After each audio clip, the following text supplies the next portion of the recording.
want us to base anything on Georgia at all. Please, Jesus, not Georgia.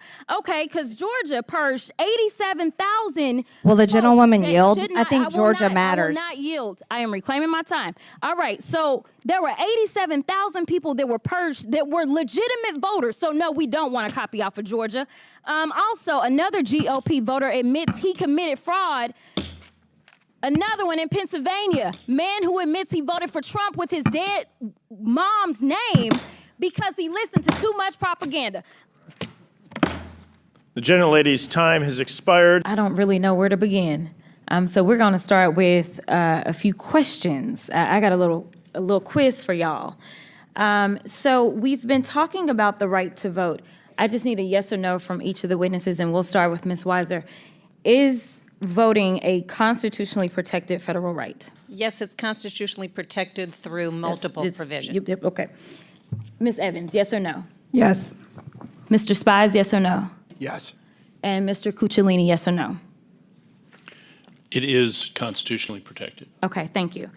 We've heard a lot of talk today about things such as buying alcohol. Ms. Weiser, is alcohol a federally protected constitutional right? It is not. Ms. Evans? It is not. Mr. Spies? No. Mr. Cucciolini? Cuccinelli. You need an ID to buy it, but no. Okay, all right. And finally, we like to talk about guns, or at least some people in this building love to talk about guns. Guns, is there an amendment dealing with guns in our federal Constitution? Yes. Ms. Evans? Yes. Mr. Spies? Spies, yes. Spies. And yes, sir. Yes, there is, and you need an ID to buy it.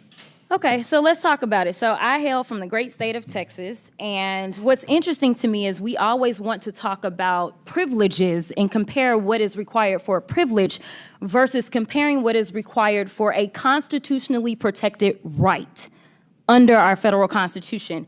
And it's interesting that in this chamber, we love to talk about the Second Amendment, and we want to make sure that everyone has guns, and we only have one amendment in our Constitution that deals with guns, and it's the Second Amendment. And Professor Weiser, you were just about to say we have multiple provisions, so you were messing up my test a little bit. So I'm not gonna let you answer the question. I'm gonna go down here to these experts. Let's start and go the other way. Do we know how many amendments actually address voting in our Constitution? Well, it depends how you count them, but you could say 3, 5th, Okay. 14th, 15th, Okay. Mr. Spees? plus the DC amendments. And maybe first. Yeah. Yes, I would agree with that. Okay, Professor, go ahead and break it down. I believe it's 6. There we go. There we go. So we got the 14th, we got the 15th, 17th. Wait a minute, did I mess up? 19th, 24th, and 26th. There we go. All right, so we have 6 amendments. 23rd. And 20. And every time we dealt with an amendment dealing with voting, we were expanding upon access. Is that not correct? That is correct. That is the history of this country. Expanding Okay. access. The history is to expand, but obviously there are some folk that want to rewrite history and make sure we go back in time. So let's also talk a little bit more about history for a couple of seconds. There was this little thing called the Voting Rights Act. Are you familiar with that? Yes, I am. Are you also familiar with this thing called Bloody Sunday? Yes, indeed. Okay, so are you familiar with the fact that there are black folk that died in this country to make sure that black folk had access to the ballot box? Yes, that is correct. Are you also familiar with the fact that probably around 1913 or sometime around there was maybe a women's suffrage march? Yes, yes. And that was a fight, again, for women to have access to the ballot box, was it not? Yes, it was. Okay, so we have had throughout history these fights to make sure that everyone is accessing the ballot box, but seemingly when it comes down to, say, guns in this country, which are the #1 killer of children in this country, we haven't had half as many hearings about guns as we've had on voting rights. And every time we seemingly have a hearing on voting rights, we talking about the fact that people are cheating. So let's talk about who's cheating. I got a few articles.